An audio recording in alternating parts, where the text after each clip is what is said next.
Sir ગઈકાલે એક ખેડૂતનો ઓડિયો મારી સામે આવ્યો. અમને ફોન કરી અને અમને એમની ફરિયાદ જણાવી હતી કે બેંકમાં જે છે એ આ રીતના નિયમ ચાલી રહ્યો છે કે પહેલા તમારું લેણું ભરો, પછી તમને કૃષિ સહાય મળવા પાત્ર ગણાશે. તમે આરસીસી બેંકના સીઈઓ છો. મારે ખાસ સર તમારી પાસેથી જાણવું છે કે બેંકના શું ધારા ધોરણ અને નિયમો કાયદાકીય દ્રષ્ટિએ આ વિશે શું છે? જ્યારે કોઈ પણ વ્યક્તિ લોન લેતી હોય છે ત્યારે તેમની સાથે બેંક કરાર કરે છે અને તે કરારમાં એક ક્લોઝ લિયન એન્ડ સેટ ઓફ ની હોય છે. એટલે મારી દ્રષ્ટિએ તેમને લિયન એન્ડ સેટ ઓફ ની ક્લોઝ હેઠળ અન્ય ખાતાઓ ઉપર જપ્તી માટે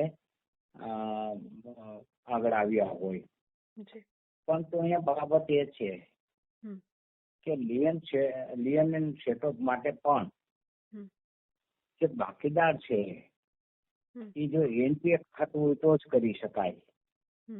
બીજું, એનપીએફ ખાતું હોય તો પણ બાકીદારને નોટિસ આપ્યા વગર સેટ ઓફ કરી શકાય નહીં. એટલે એના બીજા ખાતાની રકમ આ ખાતામાં જમા થઈ શકે નહીં. આ માટે કેટલીક કાયદાકીય પ્રોસિજરો હોય છે, એને અનુસરવું પડે. વાત રહી, મેં આખો વિડીયો સાંભળેલો છે. એટલે વાત રહી એમની જે ખેડૂત સહાયની રકમ મળે છે એ રકમનો એને સેટ ઓફ લેવા માંગે છે. એટલે બેંક એ રકમ જપ્ત કરવા માંગે છે એવું જે ખેડૂત મિત્ર છે એનું કહેવું છે. પણ એસબીઆઈ એ સરકારી બેંક છે, એટલે સરકાર જ સહાય આપતી હોય અને સરકારી જ બેંક એને સેટ ઓફ કરે તો એ અમાનવીય છે એવું થવું જોઈએ નહીં. કારણ કે સહાયની રકમ એ ખેડૂતને બેઠો કરવા માટે છે. ખેડૂત જે આફતમાં આવ્યો તો એ આફતમાં ઉગારવા માટે રકમ આપવામાં આવી છે, તો એને એ રકમને સેટ ઓફ લેવો જોઈએ નહીં અને ખેડૂતને એ રકમને યોગ્ય ઉપયોગ કરવા દેવો જોઈએ. પણ અહીંયા આમ બન્યું નથી કે અમાનવીય છે.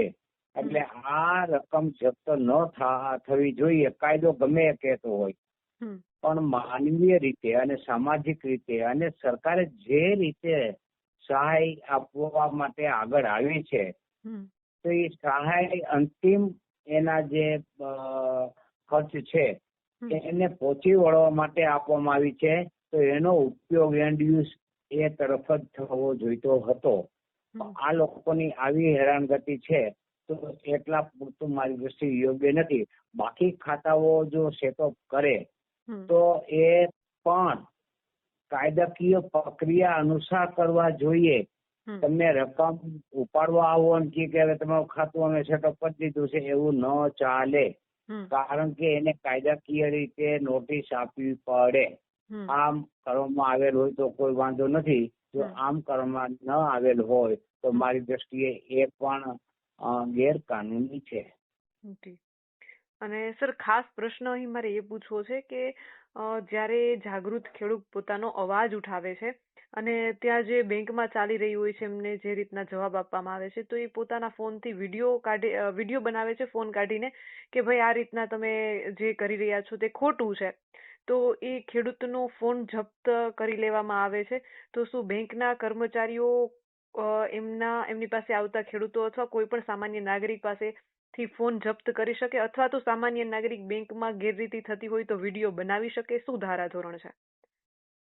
ગ્રાહક સાથે આ પ્રકારનું વર્તન થવું જોઈએ નહીં.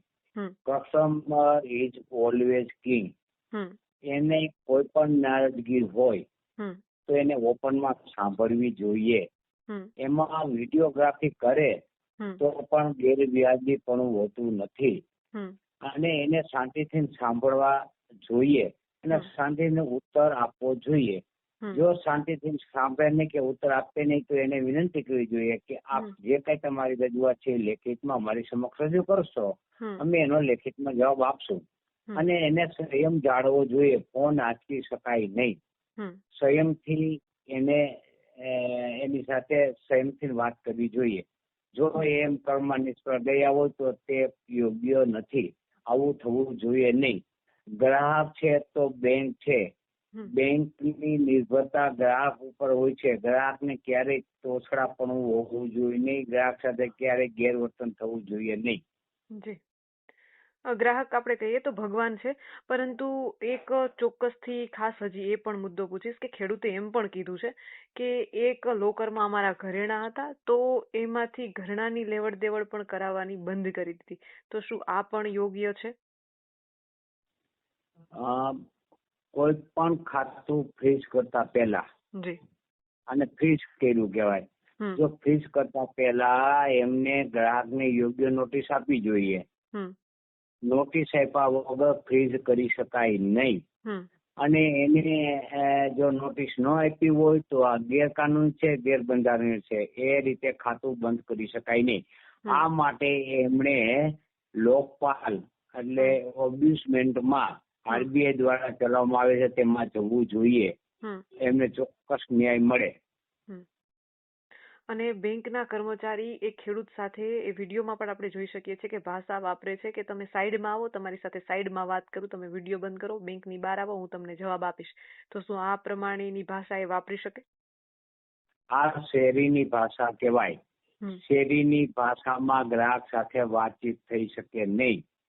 હંમેશા બેંકના કર્મચારીઓએ કોર્પોરેટ ભાષામાં વાત કરવી જોઈએ.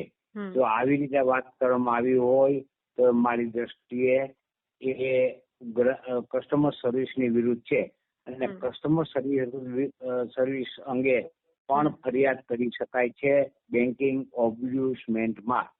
ઓકે. જી પરસોત્તમભાઈ, અમારી સાથે જોડાવા બદલ આપનો ખૂબ ખૂબ આભાર. થેન્ક યુ બેન. જી.